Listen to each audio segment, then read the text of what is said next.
Hey, Amie, Yeah, Juan. give me that beat. It's Baseball Shangri-La with Amie Cuevas and Juan Ramirez.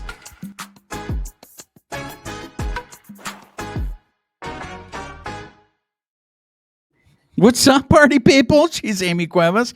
I'm Juan Ramirez. You're listening or watching Baseball Shangri-La. If you are listening to us on the audio portion of the show, please make sure you're subscribed to our podcast. Rate us, write us a review, help spread the word about the show. If you're watching us on YouTube, make sure you're subscribed to our YouTube channel. Hit that notification button. Give us the thumbs up. Leave us comments. We love engaging with you. And most importantly, make sure you're following us on social media on X at BB Shangri-La, on Instagram, YouTube, Bluesky at Baseball Shangri-La. Amie, why are you laughing at me? Because it's an adventure every time we start this show now that you're in a new studio. I never know what I'm going to get. Today, it felt like a kind of like a question. Like, Oh, is that what it is? Give me that. You know what? I'm trying to, I'm trying out new things. I'm trying to keep you on your toes. Oh, Yeah. Juan, you do that all the time.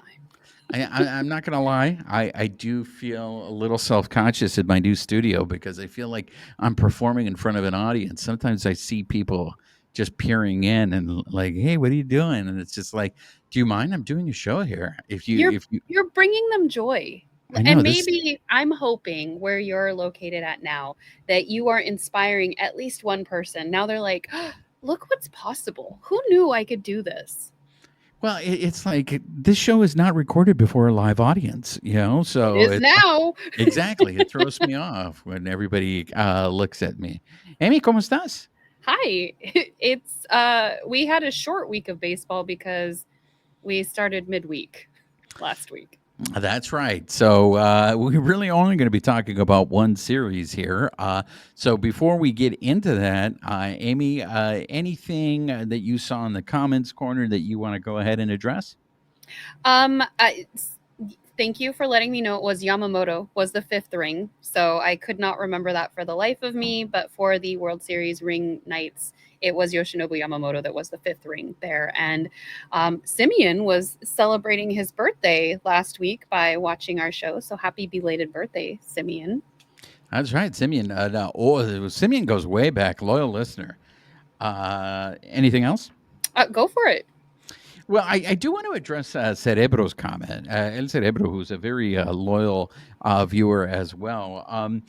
And he's talking about maybe getting more playing time for a certain amount of players. And I know that we've had other viewers on the show that have been pushing for this as well. And Brandy, I know, is one of them. So in particular, Cerebro's talking about Dalton rushing. Now, Amie, I'm really proud of us because we've gone this far into the season without discussing mind-numbing trade talk. I am Uh, super proud of us, by the way. I'm yeah, very proud. I am not a fan of mind-numbing trade talk. I really am not because I really feel a lot of that stuff is BS. It's agents putting stuff out there. You don't want to It pull a Bob Nightingale.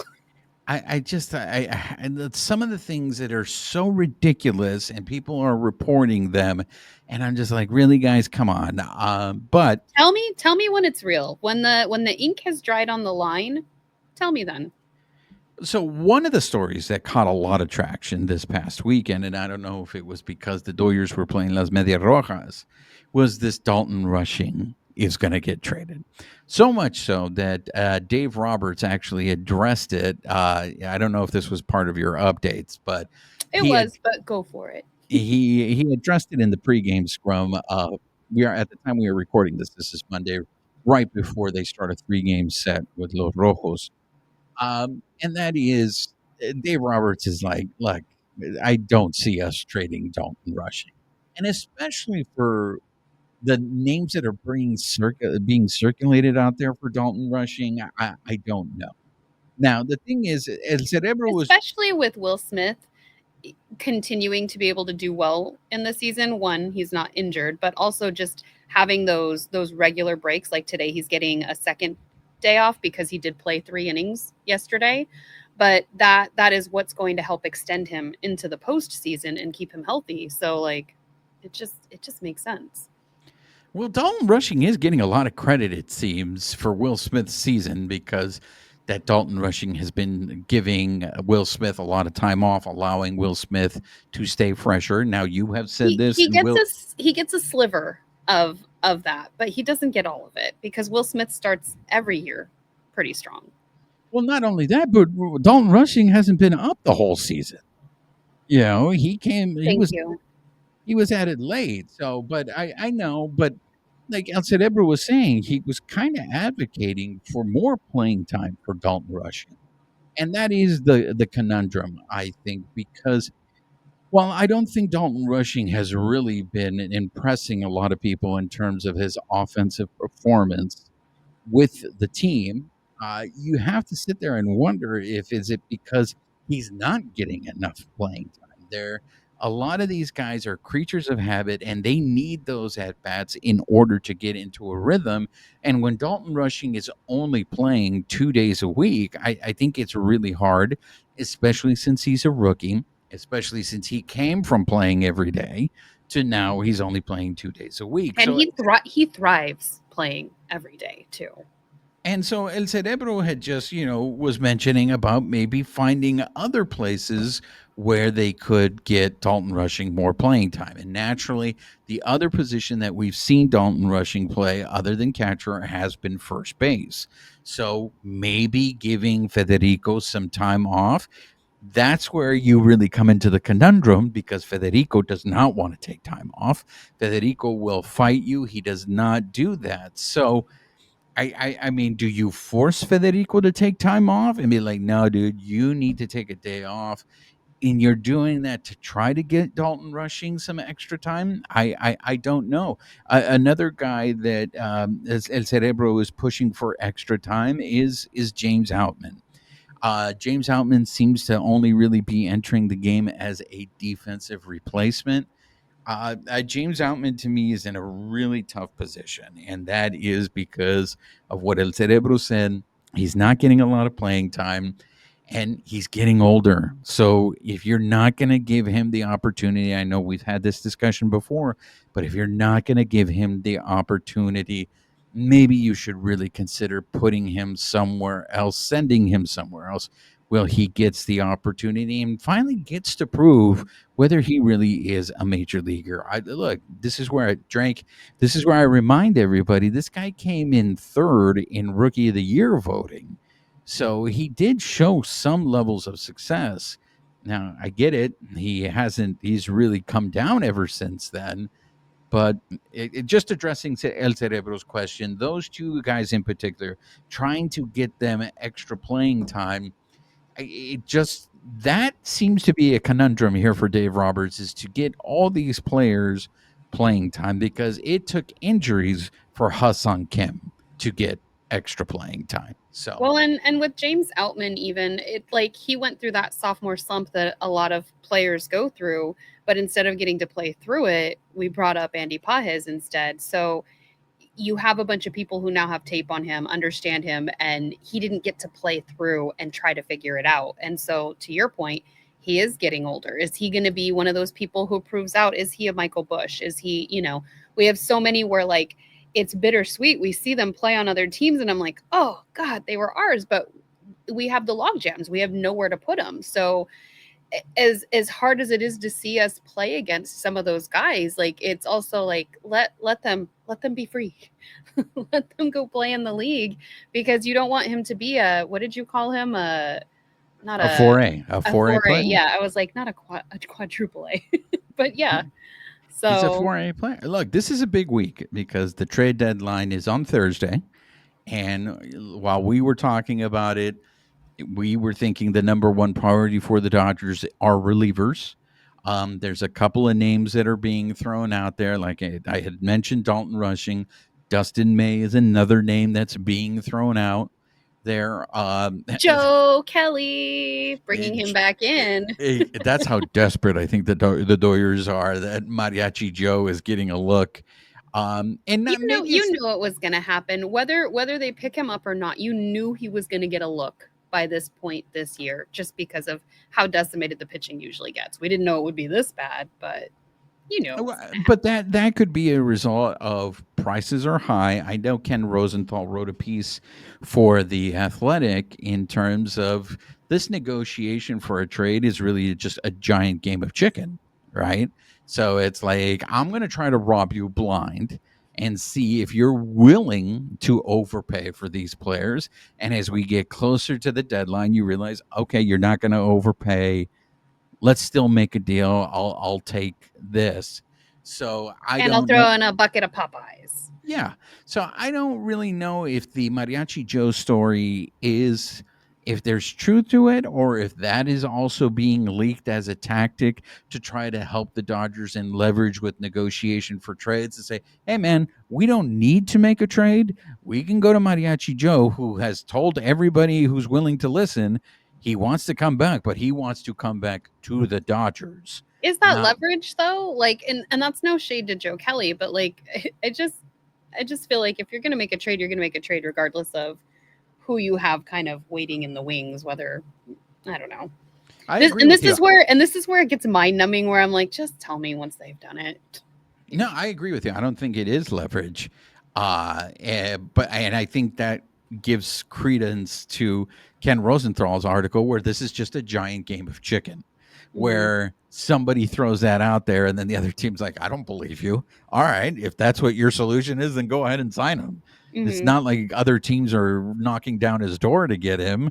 If that's really the direction you want to go ahead. But if Well, you and want that's my guy, this is the price for my guy. well, and that's the price we pay too with the expanded, postseason with the being able to have like a wider wild card entrance into that. So Yeah, so I mean, there have already been some deals that have been done. Ryan McMahon of the Rockies of Colorado went to the Yankees just today. The Tigres of Detroit, who, by the way, had the best record in Major League Baseball. And guess what? You guys think the Dodgers are going through it?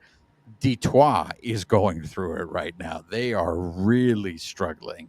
I'm So really trying not to say it. I'm go ahead, trying say not it. to say it. I set it up for you. Go ahead, Oh, say it. all right. Say Let me it. just knock it in then. I mean, that's baseball. Exactly. Which This is is all. that I had it saved for later. There wasn't really anywhere to put it in, but I had messaged you earlier in the week. Codify had posted something on Twitter about team errors, and over a 3-day period last week, the Yankees had committed 7. So while everybody was falling all over themselves because, oh my gosh, the Dodgers, it's just so many errors keep happening, and it's like, oh wait, the Yankees had 7. Okay, the White Sox 4. Yeah, you get that. The Mariners had 4, but it was just like we were running even with some of the other teams that like Detroit, the Cubs, Arizona. So it was like, okay, maybe it is just baseball and this stuff happens. Shouts out to my compadre who let me know that John Boy was having a meltdown with the Yankees and the 7 errors. It looks like John Boy got emotional, everybody. So, I saw some people get very, I'll say emotional because I don't know who was posting it, but there was some people saying like, oh, the Yankees are clearly in the middle of a cheating scandal because who messes up this badly? And I was like, did you not watch the World Series? Like, well, I got a lot of cheating messages sent my way, especially because the Dodgers were playing Las Medias Rojas. So we'll save that when we recap that series. In terms of comments, before we move on, I do just want to acknowledge Hillary for her contribution that she has made to my household. So Hillary had sent a message saying that the Dodgers' struggles could be very much related to karmic retribution. And so, Hillary, thanks to you, I shared that with my wife. And now my wife has made that a permanent part of her vocabulary. Every time the Dodgers lose, my wife says, oh, it's karmic retribution. So, yeah, karmic retribution might be a thing, Hillary. So, thanks for listening. Appreciate quick, your comments. trademark it. Anything else in the comments you want to cover before we start talking some Dodger baseball? No, let's talk some baseball. Okay, and a pleasant good evening to you wherever you may be. Amie, why don't we start with updates? What a great place to start. I do have quite a few updates. I'm going to skip a lot of the transactions. They signed a bunch of people. If you I guys promise I care, won't check out. I promise I won't check out. Go ahead. Give me the update. I checked out writing them all.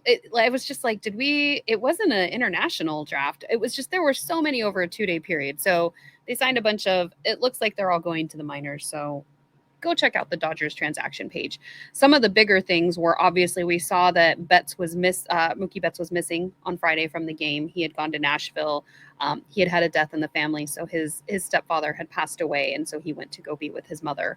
But he did come back for that Saturday game, which we'll talk about more when we get into the middle of the Boston series. We ended up optioning Edgardo Henriquez.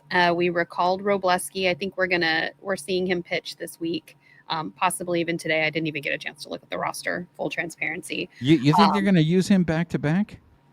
Did he? He pitched 2 innings on Sunday. So Did he? They were talking to him today. Honestly, at this rate, I don't know. I don't know what they're we going to may do. see him for the Shohei start. The fact that Yamamoto is going on Monday, because they've really pushed Shohei back. Like, technically, I thought the You're unicorn right. would pitch 38. on He did do Sunday. 38 pitches yesterday, 2 innings. You're right. So maybe not But early in this week, but later in the week. They could give him rest. I just find it very interesting because technically the unicorn should have pitched on Sunday. They pushed him back. Yamamoto's pitching on Monday, so maybe that'll buy some time, and we'll probably see Robleski piggyback the unicorn in the Rojo series. But go ahead. Sorry. Yeah, no. We released Lou Trevino, so that DFA didn't end up bringing him back into the fold. But they did activate Blake Treinen Sunday from the 60-day IL, so we could be seeing him soon. He did a back-to-back Wednesday and Thursday, and so over his whole Oklahoma City mini career, his rehab start, he did 6 games, 6 innings pitched, no hits, 1 run, 0 earned runs, 1 walk, and 9 strikeouts. So his rehab is now considered complete. He could be available. We could even see him as soon as Monday night, but they haven't decided that he would necessarily be the dedicated closer. So he might be used in more of the higher leverage situations, which is what we've seen him consistently do before. So for everybody that's getting ready, like, oh my gosh, we have a closer, hold your horses. And then they are managing Hae-Sung Kim's shoulder, as I don't know if how many people were paying attention on Saturday, but you could see him flinching in his at-bats. He did play in both Saturday and Sunday's games, so we'll see how that goes. They did announce before Monday's game that Max Muncy, as we know, has been out for the last 4 weeks, so he's going to start his rehab assignment Tuesday in Oklahoma City. He's going to get at least 3 at-bats. He's going to play third base. There is a slim chance, so again, settle, that he could return before the end of the road trip, but it's probably more likely going to be at the next homestand. So we could be seeing Max Muncy soon. David wants a taco. That's out to you. The Hae-Sung Kim one, I really expect to see him go on the injured list, because I thought it was really noticeable how much he was struggling. He was flinching. Like, you Yeah. could see he was in pain as he was swinging. So being as conservative as the Dodgers are with injuries, maybe they're waiting to see what happens with the trade deadline. Maybe they're waiting for some other guys to come back before they make that move with Hae-Sung Kim. But I think it's way too noticeable. Something is really wrong there, and maybe give him time while you can to see if you can heal him up, because that guy could be an X factor in the postseason, especially if it comes to pinch running, if you're not going to start him. Well, and that log jam in the infield and the outfield that everybody was so worried about, that we're having the opposite of that problem now, where it's like, oh man, like who do we put in? Kike's out, Edman, he's hit or miss, It's a mash unit, but this is the time of year, as Rick Monday has said, everybody's playing hurt. Yep. Everybody's playing hurt. So as much as we mentioned the injuries, it's like every team right now is playing hurt. Yep. And so Roki Sasaki hasn't faced any hitters yet, but he does have another bullpen scheduled for Tuesday. So he'll be throwing again. And then Kike Hernandez, they still have no clarity on his return from his elbow injury. So right now he has no baseball activities. He's had a couple non-surgical procedures to try to hurry whatever the issue is along. He's still expected to come back this year, but it is TBD at the moment. So I'm bummed. Yeah, I mean, we still have time. We still have time with him. He's on a 1-year contract, though. I need more Kike playing time. Look. I think Drink. This has been the story of his season. I don't think he's just never been able to get right on his season. But the reason why for me Kike was brought back is because of his postseason performance. So if you can get him back in September and get him in some games, get him in some sort of rhythm, that guy always shows up in the postseason. He is just one of those guys that is just a different player in the postseason. But if we're still having this conversation come September, Amie, that's where the clock to me becomes an issue. And don't even say it. yeah, I mean that's what I'm saying. The first thing I said was we still got time. I know. We still got time. But I just love watching him play. I think he is such a great player. And to your point, as long as we get him for the postseason, we want him to heal the right way. And he's still going to continue to be a character in the dugout and the clubhouse. So, he's going to be motivating the team. And now that he's maturing a little bit, that he's probably helping to lead in the background as well, these are all good things. So he was the first guy to get to Federico on the walk-off. I know. Last week. I was a little concerned. I was like, "Oh, can you not hop on Freddie?" You know what? I honestly tell you, I didn't recognize him. His hair's gotten really long. Mm-hmm. Yeah. I was just like, "Who is that?" And then when I realized that it was Kike, I was like, "Damn! I mean, what is he using for his hair product? Because he's got some good length going there." It's working. And did you see the clip that they played on Sportsnet LA with him and his popsicles? No, I missed that. Could you describe? Can you do a play-by-play for me, please? Oh, he was just in the dugout while one of the games was going on, or it was either before, but he had what looked like half of a twin pop, and he was just eating it. You hear Joe Davis and Oral Hershiser commenting on it, and then all of a sudden you see the second one, and Joe or Oral, one of them was like, "Oh, he's got two," and he's just eating his popsicles in the dugout. Oh, the life of a major leaguer. I mean, great things. Outside of that, as you mentioned, we have Yamamoto pitching on Monday, Glasnow set to go Tuesday, and then Ohtani should be going on Wednesday. So he does have the next 2 Wednesdays scheduled to start. So they're targeting 4 innings for him, but the idea is that they're going to go with a 6-man rotation, and because they're coming up against the next 3 Thursdays they have off, they want to bookend Shohei there so that he can get some reps in. They've got more of that 6-man rotation. You're not doing as many bullpen games. And then Blake Snell is expected to rejoin the rotation the next turnaround. So we should see him in that Tampa Bay? Against his old squad, huh? Yes, Tampa Bay. Every time I write that abbreviation, I'm just like, which one did I write? You keep saying to be TB? Is that what you're saying? In my head, for whatever reason, I think Toronto and Blue Jays, even though it's TOR for the abbreviation, but my brain just picks it apart. Well, the Blue Jays are coming. And yes, we'll see how the Dodgers do against that, because they seem to be a different team when they play against good teams. Yeah. Well, and the hope is that he'll have normal relief going forward, because they don't want to do any more of those piggyback games. So we'll see how that plays out. If the goal is for him to go 4 innings, you're either going to have the bullpen pick up 5 more innings, or you're going to have to piggyback him with somebody. But yeah, those are decisions I don't get to make. I'm not in the front office. So those are the big ones that I saw. Was there anything on your list outside of? No, yeah, you covered all of it. All right. Oh, yeah, you know what? No, there is one update, and I love how me asking that always triggers the last one that's jingling around in your brain. And it was because I wanted to bring it up last week, and I totally forgot about it. I don't know if you're aware of this. So you guys all know I'm a huge movie guy. I love going to the movies. Yeah, me. What? I love going to the movies. So they show movies at Dodger Stadium. Usually it's the Sandlot and they do these other things. So clearly from your reaction, you know what I'm talking about. So I'm going to let you I take over. What is the movie that they will be showing at Dodger Stadium? Oh god, I'm trying not to do all of my like quotes in my head right now. They're going to be showing Hook. I believe it's like September 6th.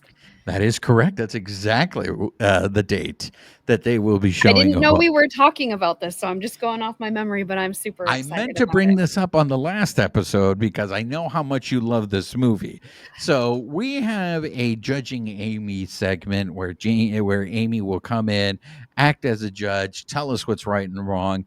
Now, Hook is a movie that I would have to say that in most circles, people are down on that. They consider that a misfire for Steven Spielberg. However, you What? don't.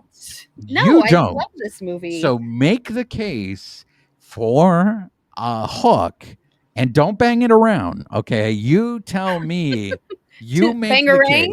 case. A bangarang. So you tell me why Hook is so great. I just love it. I saw it in the theater when I was a I don't know, kid, teenager. I don't remember when it came out, but it to me it was just it's nostalgia. You grew up seeing the cartoon on the Disney Channel, and for me I love the continuation. I love Robin Williams. I think Dustin Hoffman played a great Hook. I love the addition of getting to know the Lost Boys better, and I'm a huge fan of the Rufio character.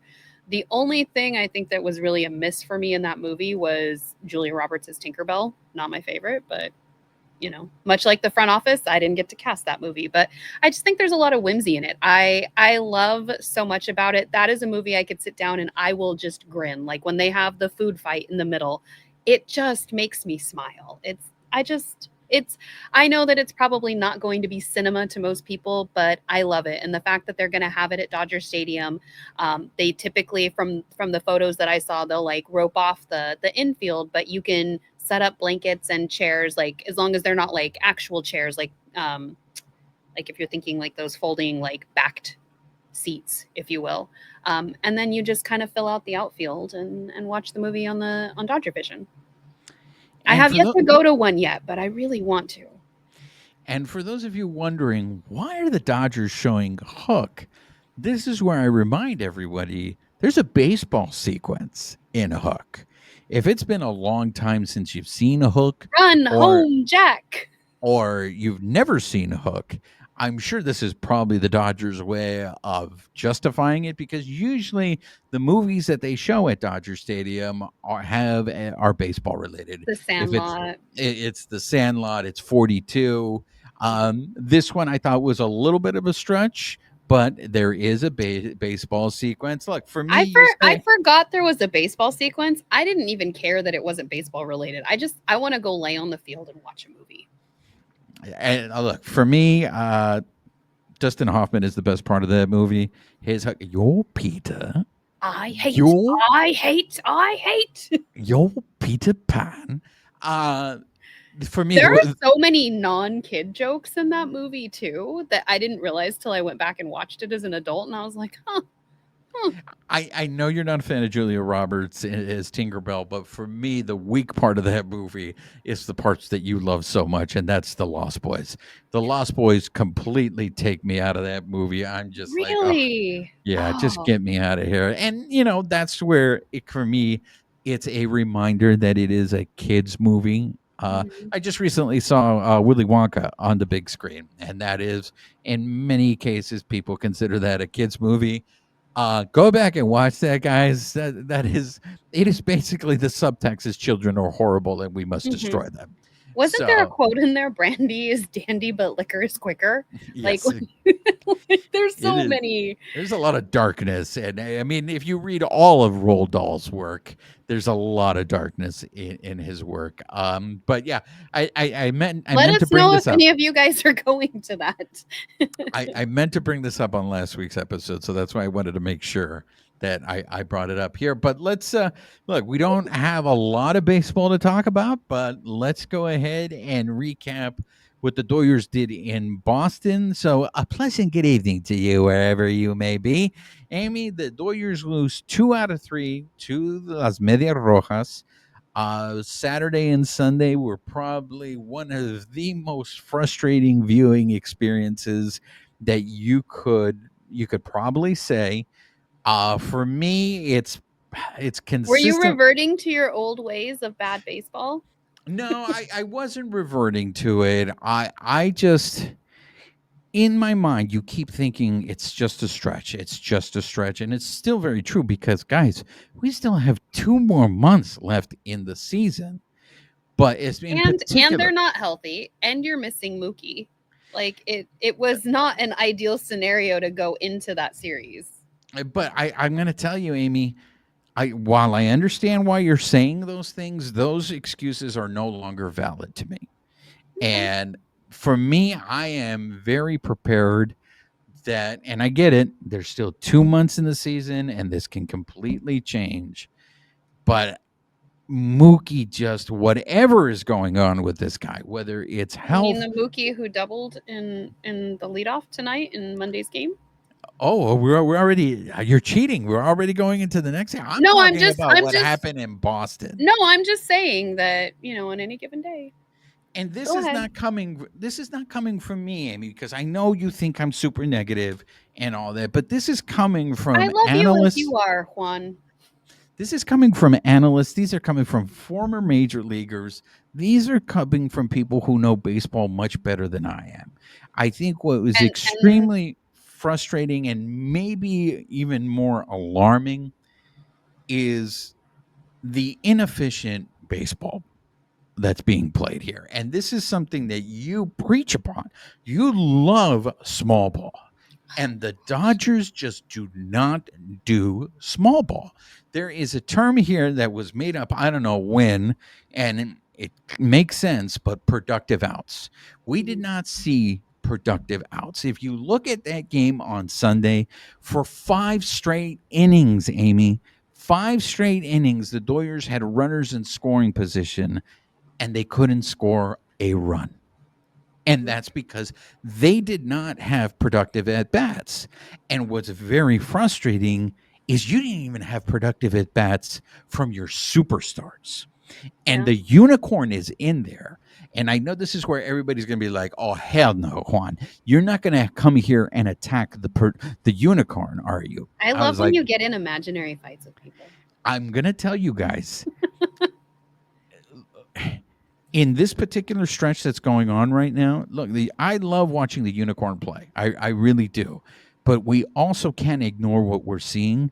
And what we're seeing with the unicorn right now is there seems to be a lot of all or nothing. You mean He you mean either his walk and 2 singles yesterday? I mean, he I did strike out and he did fly out, but he also walked and had 2 singles. go further back. Look at the go back the last 2 series. Count the number of strikeouts that he has in He the had last 2 he had series. 3 on Saturday, and he also hit a home run.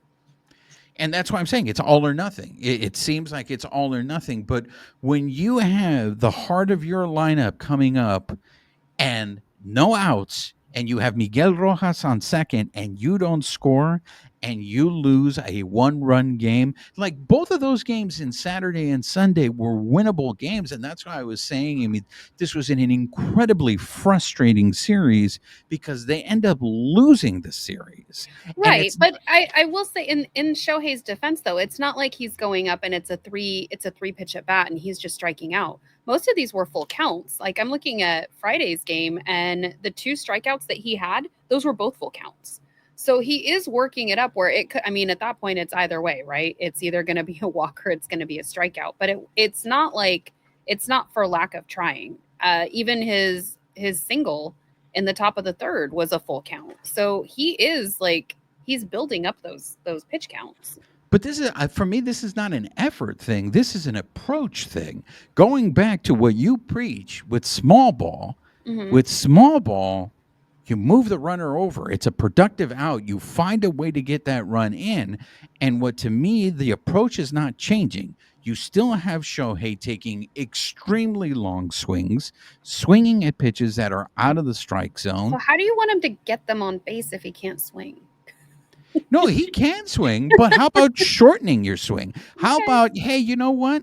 A base hit or a ground ball to the right side of the infield is going to do the job. I understand that a home run is great, and I know this is where people are going to come in and go, Juan, really? You want Shohei not to be swinging for the fences? What I want is if he's got 2 strikes on him and you got a runner on second base, that runner needs to go to third, because if that runner goes to third, there's a better chance he can score on a wild pitch, he can score on a balk. When your offense is struggling, I mean, for 5 straight innings, you have runners in scoring position and you can't even score 1 run, and you end up losing that game by 1 run. This is, to me, what is really frustrating about this stretch. And you've said this in the past, Amie. It's not like they're getting their asses kicked and getting blown out every single game. They're losing close games, and they're losing close games because they're not executing. Whether they're not executing with the bat or they're not executing. There was also just really bad base running in both Mhm. games on Saturday and Sunday. They ran into a lot of outs.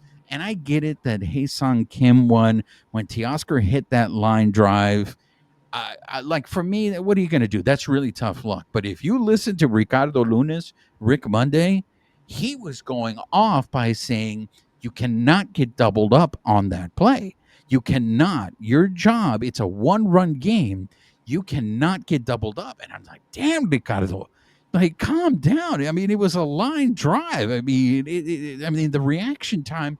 But I think what is happening is this is a first place team. This is the World Series champion, and you continue to see sloppy play, and that's why they end up losing these games in series that you could very easily say maybe the Dodgers even should have swept the Las Medias Rojas this past weekend.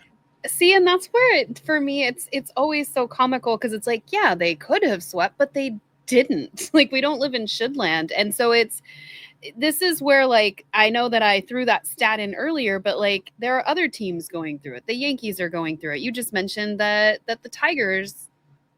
Yes, every time I do that, I'm like, Tigers, Lions, Tigers. Got it. Tigers. I have an Tigers and internal. Bears. Oh Oh my. my! I have an internal argument in my brain, but it's happening. It's not great. I heard somebody say that, like, this could be potentially the worst July that the Dodgers have had in a long time in franchise history. And yes, all of those things can be true, but at the end of the day, it's not for lack of trying. They're not rolling over. They're still leading the league. The Padres they're chomping at the bit. They're right at their heels. They're 4 games back, but they're still leading the national, or at least the National League West. Yes. I haven't looked at the standings to like dive into them that deeply, but it just, like, some of the stuff, it does suck. It's hard to watch. But for everything that people are saying about Shohei, it's also other people. Miguel Rojas got on base, but Mookie flew out. Shohei struck out, and then Teoscar hit into he ground out. So it's like, it's not just on one person. It's the team right now that's just not firing on all cylinders. And unfortunately, what we have seen for the duration of the season is not only they haven't had a chance to gel together because there's no cohesion. Everybody's either been injured at one point or another, and they've never been able to get healthy. But you've got so many extenuating circumstances. You get part of your team back. You get Edman, you get Teoscar, and then Max Muncy goes out, and you've got Kim, who's like nursing an injury just to stay in because we need him in the infield. And it's like, they unfortunately have never been able to get to full strength, and yet they're still leading the National League West. And they're a game and a half behind the Cachorros and the Cerveceros for the best record in the National League. The Mets, the Metropolitans, are ahead of them also. So there is a couple of teams that are going to have to leapfrog if they want to have the best record, if they want to have home field advantage going into the playoffs. Amie, I found it very interesting in the post game with Spectrum. I don't know if you saw this with Don Trell and Nomar, where they were saying that maybe it's somebody in that locker room needs to call out this play, the mistakes that are being made, and because it can't continue. What do you think that'll do? Like, this is, and I'm not knocking it. I just, when people have suggestions like this, to me, what I'm hearing is like, you think they don't know. You think the front office isn't aware. You think the coaches and the trainers aren't aware. But you think that the magic solution is somebody standing up on top of one of the couches and being like, we've got to do better. And like, that's going to solve it. That all of the preparation and all of the skill and muscle memory that they have, and this is still not working, that's, to me, it's almost a negative way of doing it. You're going to shame people into playing better. Like, I mean, it's a way to do it. But I don't subscribe to that, but if you think that'll work, sure. I agree with you. I don't subscribe to team meetings. I really don't, I because think team productive meetings can work, but like having somebody like calling them out, like, okay. I don't subscribe to them only because you can do it, and what happens if the play doesn't change? What happens if you still end up playing like crap? What happens if you still make mistakes? You're still not being production. All that meeting hasn't done anything. And Well, and they honestly, all know it though. Like, you, that's did where they it loses me. Like, you don't think they all don't know? Well, here's the thing: is I'll give you Exhibit A. You would think after what Kershaw did in his post game interview that might have gotten some people's attention. It didn't change how they played. Oh, see, and I didn't take anything from that other than Yeah. he was being pestered by questions, and he wasn't gonna, like, he's frustrated and he wasn't gonna say anything. Like, to me, I know some people think he was sending a message, some secret message to the clubhouse, where I still think he's just gonna directly say it to people. But this is one of the most cohesive teams out there. You hear people who get to come and basically visit on the team before they get sent out or DFA'd somewhere else.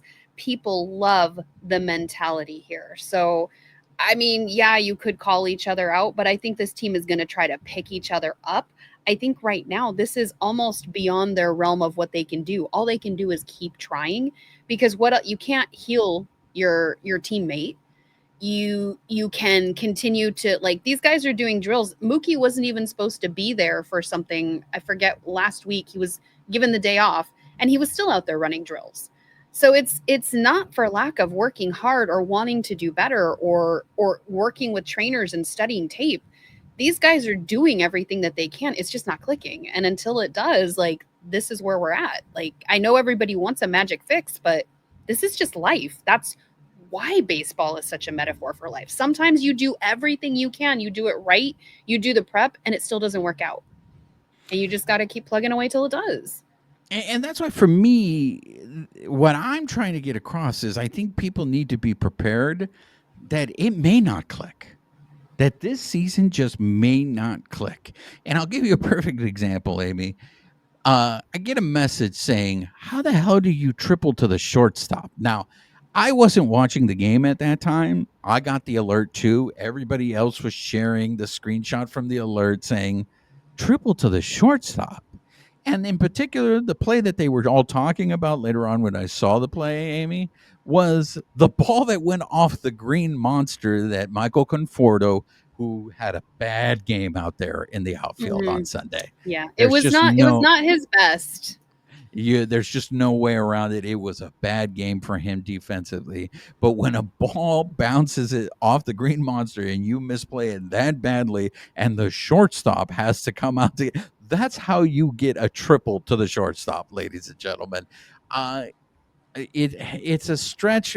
Again, we just keep saying they're going to come out of this. They're going to come out of this.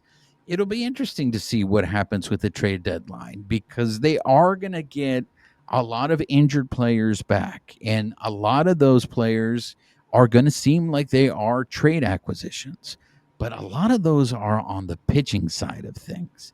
In terms of actual everyday players, I don't know. The question is, are they going to finally pull the trigger in left field? Are they going to do something? Some of the names that are being mentioned out there, there is Donovan from the Cardenales, which I wouldn't mind. I think he's a good hard player. The name Harrison Bader came up, and that one just scratched. This is why, again, I don't like to do the mind-numbing trade talk, because I'm like, why would the Dodgers want Harrison Bader? I really don't understand that. He's a right-handed bat. Donovan at least makes sense because he's a left-handed bat. But that's what to me, because Max Muncy, now they're saying, like you had said in the updates, he seems like he's going to be coming back a lot sooner than what everybody had expected. And So Harrison he's, Bader didn't do that great against us in those yeah, series. that He singled that's twice and then either struck, flew out, or ground out in all his yeah. at bats. I just I don't get that, but I am just curious. By the end of this week, we will know. And the thing is, though, is that Conforto with the bat is starting to show signs, ladies and gentlemen. He's this close to the euchre line. Like, the guy was hitting 175. He has raised his batting average 20 points. I thought Like, of you when I was doing all my stats yesterday. I was like, oh, look at him. Are we going to talk about the euchre line or the Mendoza line tomorrow? the euchre line. I'm telling you, Amy, he is starting to show signs with the bat, and that's, again. Do you trust it? Do you believe that eye test? He homered and hit 2 doubles yesterday in Sunday's game. Like, he was almost like, I know what I did at the wall. Let me make up for it. Yeah, exactly. I mean, defensively, he did not look good, but he made up for it. I mean, he carried the offense largely, in Mhm. that game, but this is your only opportunity that you get a chance to upgrade. So if you don't upgrade here, that means you're going to ride with Conforto for the rest of the season. Well, and in their defense, like they were up against, like, they went up against Crochet, they went up against Bayo, and then Bueller, which was a mixed bag. Because in the beginning of the game, we were like, it was almost like, oh, hey, this is. One of my friends texted and was like, hey, Bueller's still playing for the Dodgers, and then things kind of turned around in the last part of the game. But it was like, it's not like they were going up against rookie pitchers. So the way that the rotations lined up, they got to see the majority of the Red Sox, like, those are their starters. So Yeah, it's this is going to be a very interesting week, but it didn't help that when Mookie did come back on Saturday, he came back in to pinch hit in the top of the ninth, and I don't know how many people saw it, but as he was adjusting his second necklace, the one that has a little bat that a little kid made for him, it actually broke, and you saw him put it in his pocket. And I immediately texted my best friend and I was like, oh my God, La Bamba vibes. I know he didn't fight Richie. Like, it wasn't a Richie and Rob or Bob fight, but it was still just like, oh my God, we need to get him a new necklace stat. okay. So whoever had that on their bingo card, a La Bamba reference, I want make sure you reference that, because I'm pretty sure you guys thought the La Bamba reference was going to come from me, but who had it I on their bingo I card? love that movie. That Amy, hey, it's Ricardo Valenzuela and his flying guitar. Hmm. So And his flying guitar. I can't stress this enough to people. It takes two to tango. So while the trade deadline is coming, and everybody's like, well, we need to go get this, go get it. And it's like, you still need teams that are going to be willing to trade with you. You still need teams who are actually going to like what you want to go ahead and who's offer. who's available that's, like, gonna work well with what we're trying to do too. Like, I even saw some posts already that were, oh man, May was good till the fifth inning. Was that his last game as a Dodger? And it was like, geez, I forgot how ruthless this time of year is.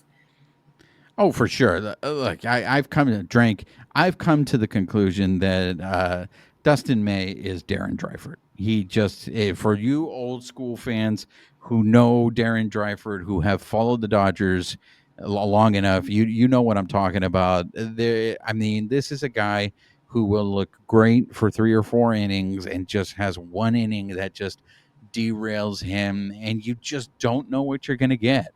There's just no consistency with him this year.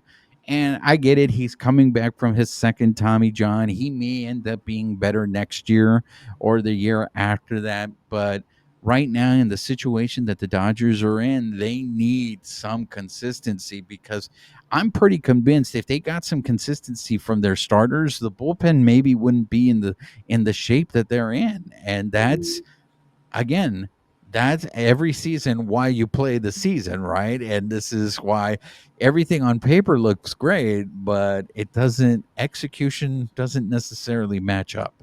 No, it doesn't. And it didn't help that Jaron Duran was just like he was basically just coming for the team this weekend. Like, And that's a name that I don't understand. There were a lot of trade rumors. The show pods were. I understand why you would want to give him. What I didn't understand is why would the Media Rojas trade that guy? yeah, That guy is young, and I kept seeing his name out there, and I'm like, yeah, I get everybody wants him, but why would the Media Rojas trade him? depends on how all in they are on this season. Weirder things have happened, or it's just it's a bunch of wishful thinking out there, which we do see a lot at this time of year. Of like, well, if I could, whatever. And it's like, all right, cool. Wish in one hand. Just to show you that I'm not negative, Amy, I'm going to give flowers to Ben Kasperius because he saved the only game the Dodgers won this past weekend. So, shouts out to Ben Kasperius. Yeah, he made it a little Bounce interesting. back from Tuesday's game.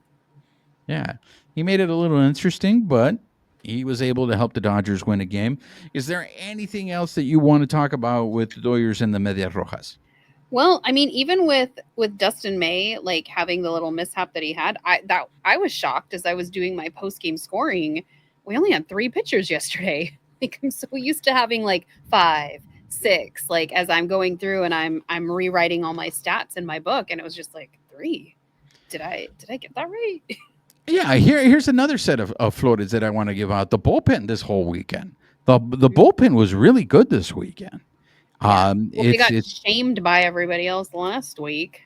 the bullpen was really good. It's just offensively the Doyers just couldn't back them up, and that's been the story in this stretch. Is they have not had all aspects of the game working at the same time, and sometimes you can overcome if one aspect is down, but it's really hard to overcome if your pitching is bad and your defense is bad, or your offense doesn't show up, but your pitching is good, but your base running is terrible.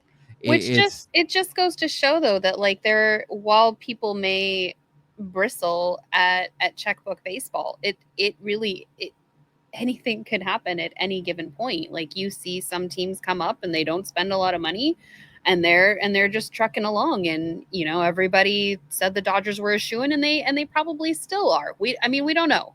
I look at it a game at a time, but at the same time, like none of this is promised. You can't just buy a World Series championship.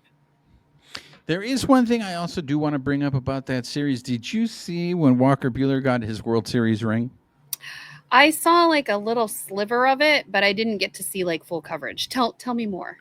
They had the audio of it when they gave him the ring, which I thought was really funny because they caught Clayton Kershaw saying, "Here's your ring, doofus," and then of course Walker Buehler going, "Wow, this thing is huge." And they had a really nice. I know a lot of you have already seen that World Series ring, but I mean, it really is a big. But I thought that It it is was. a behemoth. That thing is like it's gargantuan. I think it's always a good reminder again where you really see the camaraderie with these players. See, Amy, I'm not all negative all the time.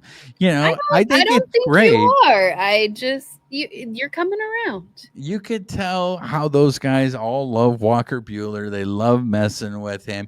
Yeah, they're not on the same team, but then you saw how he was coming after them on Sunday. There was still that level of competition. So you can be competitive and at the same time still be friends. So But I that's a storyline I think that some sections of fandom give, and that's a storyline that you will hear from some fans. Oh, they're on the other team. I hate them. I like they. It just to me, I don't understand that. Like a lot of these guys came up together. They're part of the same cohort.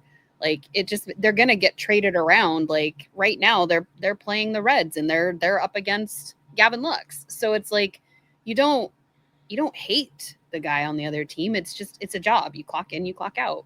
It kind of reminds me of like what is that, Warner Brothers or Acme, where you've got the sheepdog and whatever, and like once they clock out, they're cool.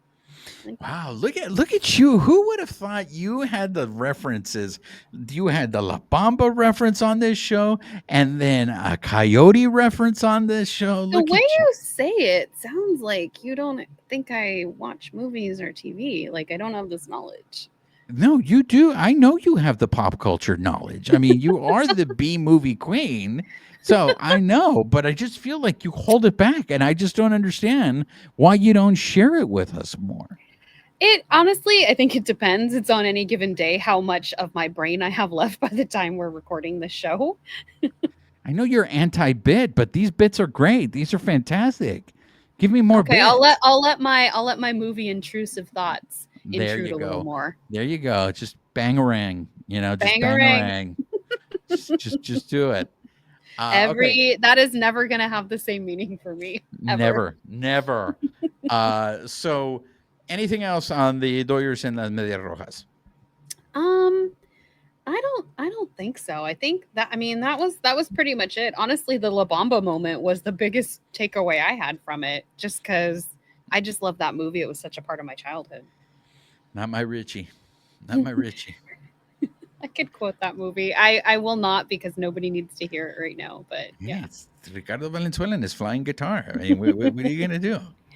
So I know you have some stuff that you want to go over, and kind of a segue into that. Many people may have noticed that as players were playing this weekend, they had a little logo on the side of their hats for the National Baseball Hall of Fame, and that was because there was a little event going on this weekend. Do you want to Yeah, lead not it? only that, the Doyers were wearing their Brooklyn hats Mm-hmm. with the Hall of Fame logo, and there were some teams. I found it really interesting the teams that went to their throwback hats, their old hats, and then the teams that didn't, and then just still kind of wore their same hats, like the Angels. I like Hmm. for me, the Angels had the uniform they had in the '80s with the navy blue and the red tip hat. Like I think that uniform is better than their current uniform. Did they Some of get the the option to do that though, or like? Because I know for the Dodgers, it's easy. They have the Brooklyn hat, but like, Yeah. I mean, I would think that they did have the option, considering the number of teams that went to a different hat. So mm, that's why I just thought it was interesting that the Angels didn't. But I'm like, all right, whatever.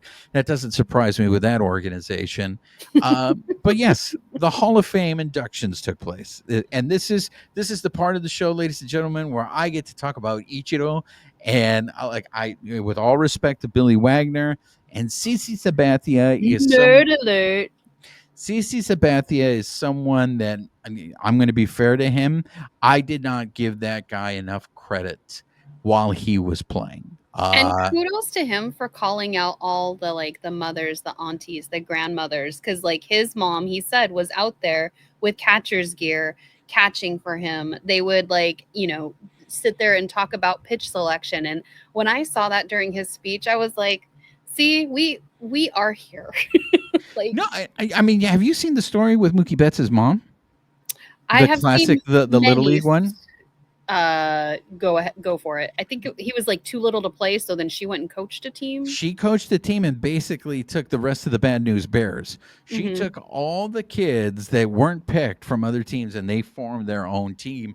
But it's speaking to what CC Sabathia was alluding to, and that is the number of mothers that had to assume that role, just so their kids could play. I think it's so wonderful to hear it. I'm so glad that he gave tribute to those mothers, to those women that It were involved. flies in the face of because I know and I don't want to speak for men, but I don't know how many men think about like how it is just innate in the game, right? Fathers and sons, poems and songs about fathers and sons, but it's women, it's mothers and daughters, it's aunties and nieces. There's so many other variations, but we never get talked about. We get left out of the equation. So to have somebody speak about it was just like, oh my God, I feel seen. Like it wasn't even me in that situation, but just the fact that somebody is recognizing that it is not a one gendered fan base support system, etc., was just it was lovely to hear him say that. Yeah, so my apologies to CC Sabathia. I did not give you enough credit during your career, and just seeing how you handled yourself and looking back at it, I tip my hat to you, sir. He was And from then your area. and yeah, and then what sucks also is, unfortunately we lost the Cobra Dave Parker before he was able to go into the Hall of Fame. So the poem that they read for him, I thought was nice. I would have loved to hear Dave Parker, because I saw Dave Parker towards the end of his career. I did not get to see him in his prime, and even towards the end of his career, I thought he was a good player, and he was intimidating. I can't imagine when he was with the Piratas, and also just because I would love to hear the pictures. I hear him talk about the pictures. I don't know if you've seen the old pictures where he's wearing the hats. I mean, this guy was a fashionista. Oh, Dave he Parker. mentioned he mentioned like his fashion, his sex appeal, and all that Yeah. in the poem that his son read. And I never got to see him play. I didn't know him as a player, but even just the poem that he had his son read, you could see his personality shine through. And just to have that there, it was nice. Like I said, it was great. These are men who this is a great honor for them, and to be able to listen to them and say, share it. They share with us what this means to them. I think leads to great moments. And I And we actually, when I was there in May, they had their plaque areas on the wall with their signatures on there. So I can't wait to go back and actually see the plaques in that spot, because it was just empty places with, I'm assuming it's their signatures, because it was all different writing. I'll have to check out the photos that I took, but like they still had their spots. So now knowing where it's going to go, like we need a field trip. yeah, I mean, there were great moments, but to me, it was all about Ichiro. It was still all about Ichiro. I'm kicking myself, Amy, because I should have gone there. I should have gone to this. This induction is the one that I should have gone to, so I could see Ichiro. You would have And been so hot. CC Sabathia was sweating just giving his speech. You could see it running down his head. You would have died. and I'm a heavy sweater. Yeah, I'm a you would have been desiccated by the end of it, because you would have sweated all the moisture out of your body. I need to get like the Mr. Freeze outfit that I just have like just cold Arctic temperatures running inside the suit at all times in order for me to survive. When you Uh, figure it out, let me know, because then I'll get the matching gal one. but I loved Ichiro. I love the fact that he called out the one voter. I knew you would. I loved it. I loved it. He didn't let him get away with it, Amy. Because it is still such bullshit that he could have gone in 100%. He should have gone in 100%, Amy. But Do there we is know some who it is coward. still? No, he's being protected. It's still anonymous. He's in the a baseball witness coward. protection program. I know I've told the story many times, but Bill Conlon, who refused to vote for Nolan Ryan, at least Bill Conlon went on national TV and gave you his rationale as to why he didn't do it. It made no sense, but whatever. At least he went up there and he backed up. But we have some guy over there who is a coward who refuses. Not only did he deny Ichiro of even greater achievement. Where's his baseball whimsy? I mean, I thought it was great, but at the same time, I love hearing, and it's so great, Amy, because you hear what Ichiro said, and I think you could very easily apply it to Mookie. Mm-hmm. Because Mookie is an undersized guy, right? And this, you see the things that Mookie does, and you're like, he shouldn't do that. But you His speech hear was so good, like just all around. yeah. So and Even talking about being a rookie 3 times, like when he got drafted by Oryx out of college or out of high school, and then he got drafted by he got picked by the Mariners, and he was a rookie there, and now he's a rookie here. But then he was talking about like, hey, I'm 51 years old, like let's go easy on the hazing this time around. yeah. Like he had so many quirky moments, and we need a field trip soon, whether it's a baseball Shangri-La field trip. We're going to the batting cages. We're just going to have lunch. We're going to go see a movie. But I know you didn't get to go. But while I was at the National Baseball Hall of Fame, I did grab you an Ichiro Hall of Fame pin. Oh, there we go, ladies and gentlemen. And they have a little flip book where you like our old school, like our 80s childhood, where you flip it and you can see him running. So one day you'll get them. I know you weren't there, but one day I'll get it. I mean, I also think I think it's a huge tribute that he gave his whole speech in English. Mm-hmm. This was a Good for guy him. who the majority of for a lot to make himself vulnerable, and I get Mm-hmm. it because he read the speech, so it might have been a little easier for him, and it's not off the cuff. But I still think that's huge. It's not your It's first language, and to do that, I was really impressed by that. it's very brave because I know I can be in the minority in this, but I am all for players if they want to speak in their native language and just have Yeah, an interpreter,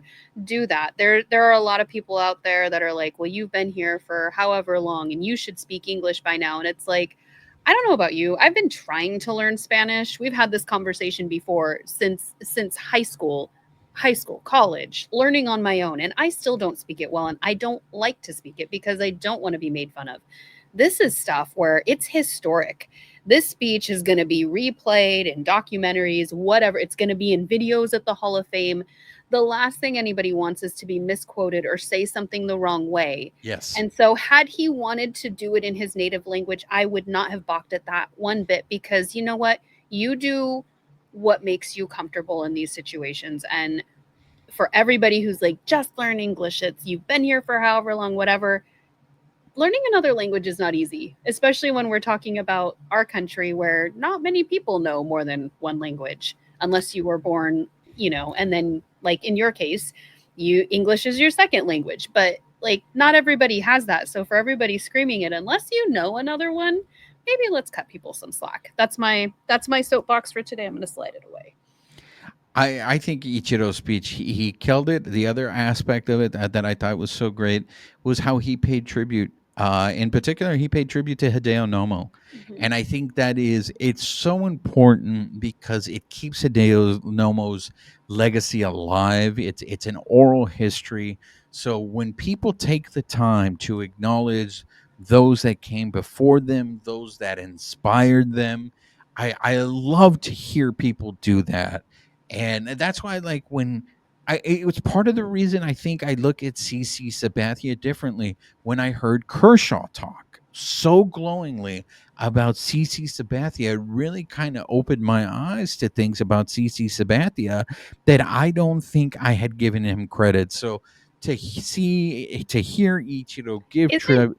isn't he the one, and I did not research this at all, but he like pitched his last game with like his shoulder dislocated.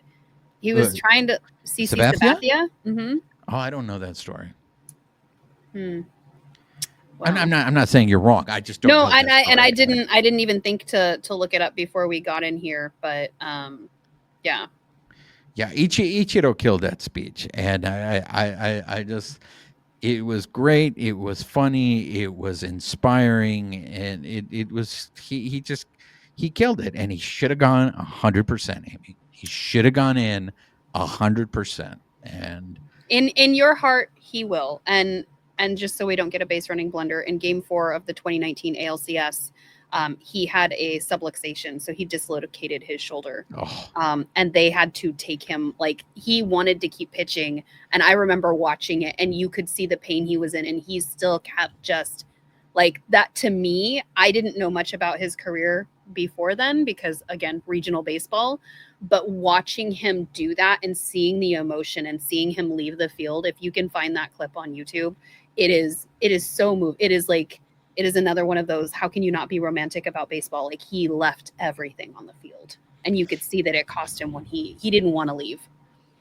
and the same way that Ichiro tipped his hat to Hideo Nomo, I have to acknowledge also CC Sabathia and how glowingly he speaks about the Negro Leagues and keeping that story alive and keeping that legacy alive. So, some really nice class acts, and I don't mean I know I'm spending a lot of time on Ichiro and Billy Wagner and Hi. Dave Parr. Billy Wagner. Shouts out to you too, Billy Wagner. I just feel like, unfortunately, Billy, you were it's not your fault, but there were some guys that you went into the hall that just kind of did steal the spotlight a little too much. And look, that just goes to show you how great really there is. There are guys that are, for me, that's what the Hall of Fame is all about. And you went in with a couple of them, but congratulations to Billy Wagner as well. Mm-hmm. Amie, anything else on the Hall of Fame before we move into our next topic? No, I think I'm good. So Congrats to all.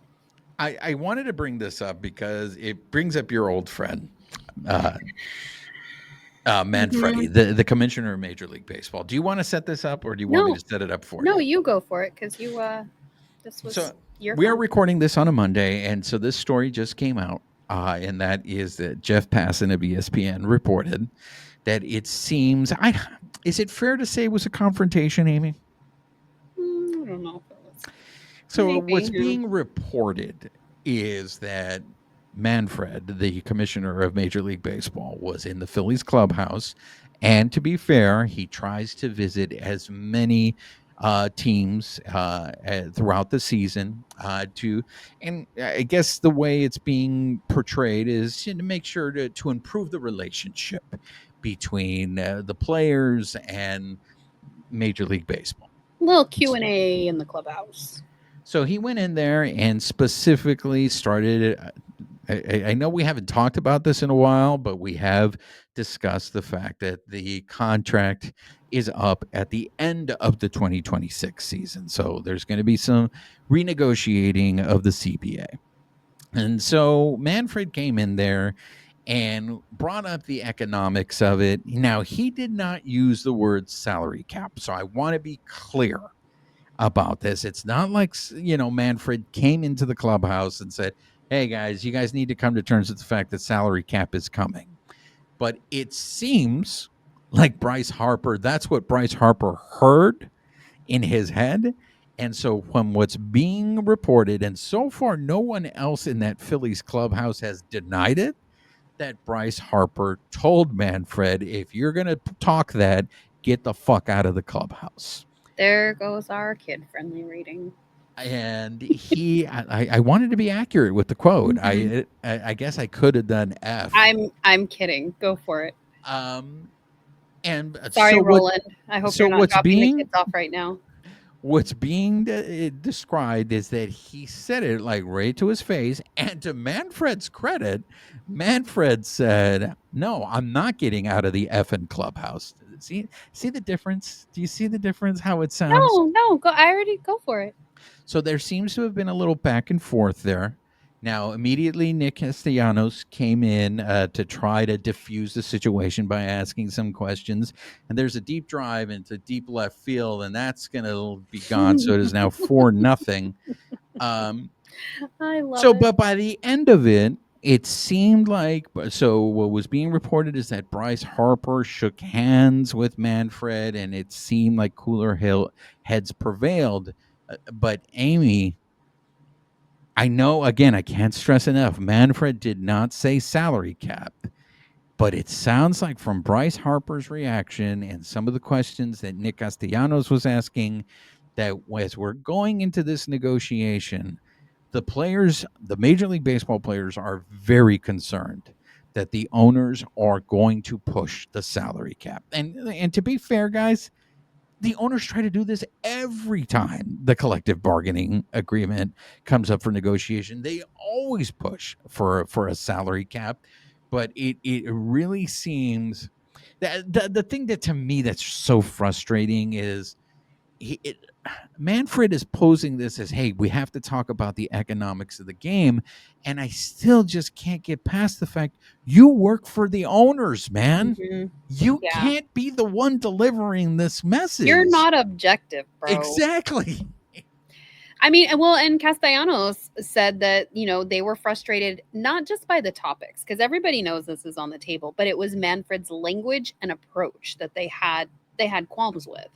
And so even when he was talking about the potential lockout, and they're just like, you can't just throw stuff around like that. Like, you can have a conversation, but like we've talked about on the show, it's how you do it. It's words matter. And I think Castellanos' example was like, it's nothing to throw around. That's the same thing as me saying in a marriage, I think divorce is a possibility. It's probably going to happen.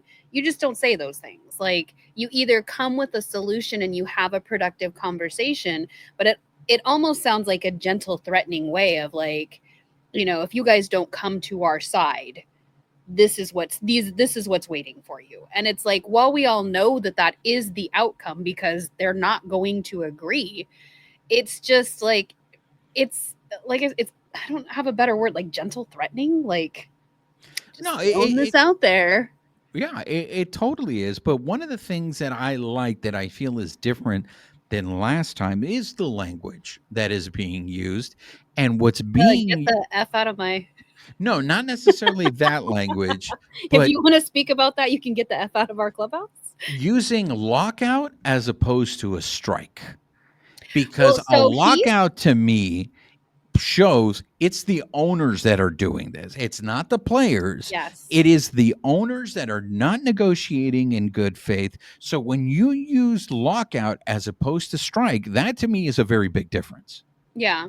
Like it's a lockout, it's a work stoppage. And that's the thing where I don't want to, when I say this, I don't mean like people don't understand what it is, but I think people forget that it's not just, oh, we don't get baseball. These guys don't get medical attention. They don't get any communication with their team, trainers, managers, etc. It is a total work stoppage. That's where we saw things with like Tatis, with Max Muncy not getting the medical attention they needed in the off season because they weren't allowed to. Like you could go seek it on your own, but if you have treatment plans in place that you're following with your team and now you can no longer be in contact with them until work resumes, that's a big deal. It's not just like, oh, I can't talk to Dave Roberts, oh darn. There are real implications with this beyond just the game. Yeah. So that's why, again, for me, it's super important that the Dodgers win the World Series this year and that the Dodgers win the World Series next year, because who knows? Who knows It's a what's going to tall order, happen? pal. Who knows what's going to happen with this CBA? Because I agree with Nick Castellanos. I don't know if I appreciate this approach of Mm-mm. Manfred coming in and automatically saying, "Hey, you guys need to worry about the economics." Where it's like, don't tell me that when you are refusing to pay certain players what they are worth, or Mm-hmm. on another hand, you have other owners, they're overpaying players. It's like the owners are doing this to themselves. Don't put this on the players. The players are just asking what is fair for. I mean, if you look what's going on in the NBA, that's a precursor right there. In the NBA, people have said that the contract that they have, their CBA, is actually hurting the game because, in a sense, they don't have a salary cap, but they do have a salary cap. And because of that, the NBA is a perfect example. You see teams now are no longer spending, they are not paying players. And Which we already have that problem. You have people drawing on baseball welfare and not putting anything back into their teams. I can't tell you the number. I mean, this happens all the time, but I can't tell you the number of conversations I had this weekend watching games at the brewery and people being bummed, the Angels fans that were there, of like, God, I just, like we won this game, but man, I wish we could actually be contenders. Or, you know what, I can't even be excited about this win because they're not putting anything into our team. We're not going to the postseason. And it just, like, that breaks my heart. Like, it's because of ownership refusing to do what they're here for. You're literally either just drawing a paycheck because you can get by with just enough, or you're drawing from the competitive balance tax, much like we saw the A's try to cheat that this year by actually spending just so they could draw more. And I don't understand why more people aren't up in arms about that. Like, there are enough, but is it enough to stop the owners? I don't know why the owners aren't policing themselves. Like, you guys are giving us a bad look. This is going to hit us all with the CBA because you guys refuse to put a good product out on the field. What's going on in Colorado? Like, that just, like, they're on pace to be worse than the White Sox, who already hold the record for most losses in a season. Like, what are we doing? Get your house in order, Manfred, before you go threatening people in your conversations, around baseball. yeah, this just, again, for me, this does not pose.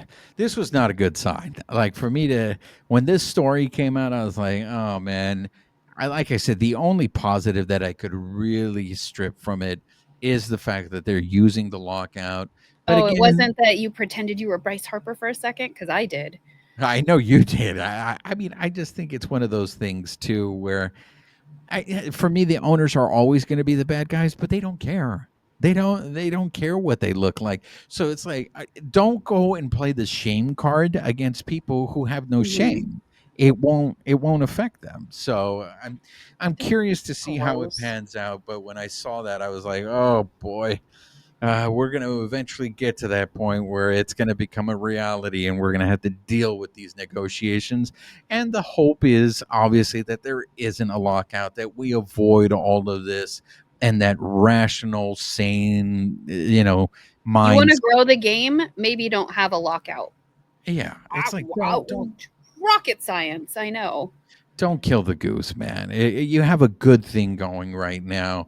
Now would be the don't cut your nose to spite your face. Like, come on, people, listen to the fans.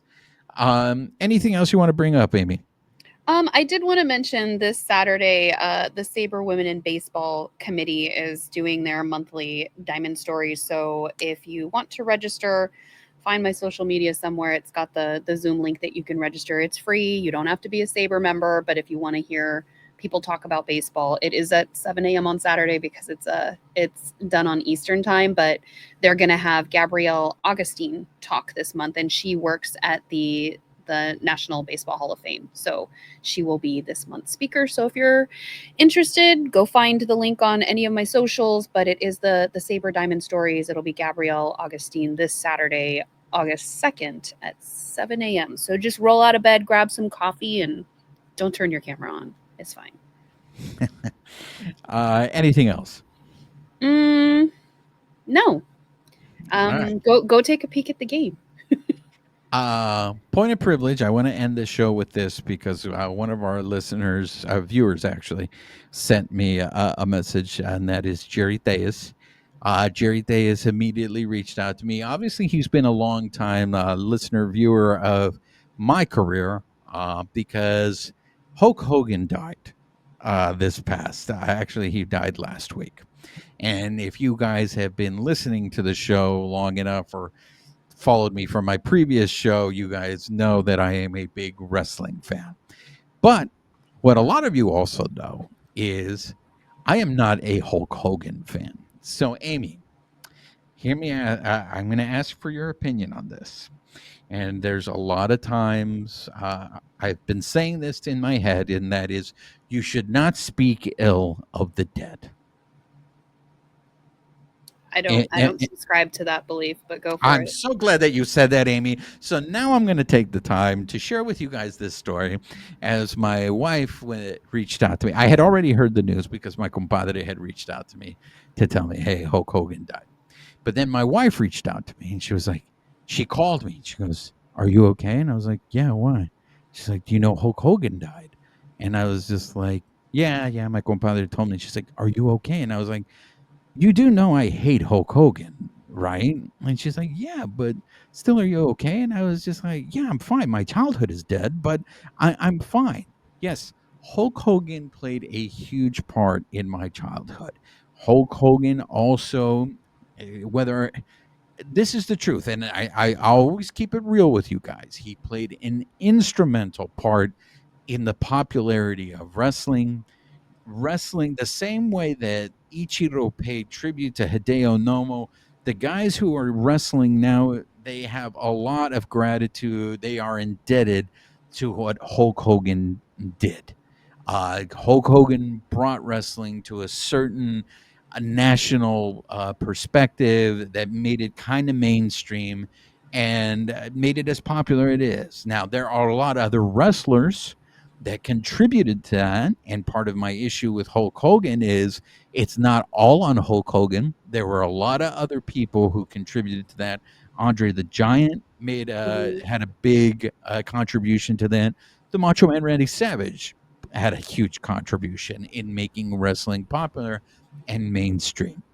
Now, I know my hatred for Hulk Hogan as a young kid was irrational and didn't make any sense.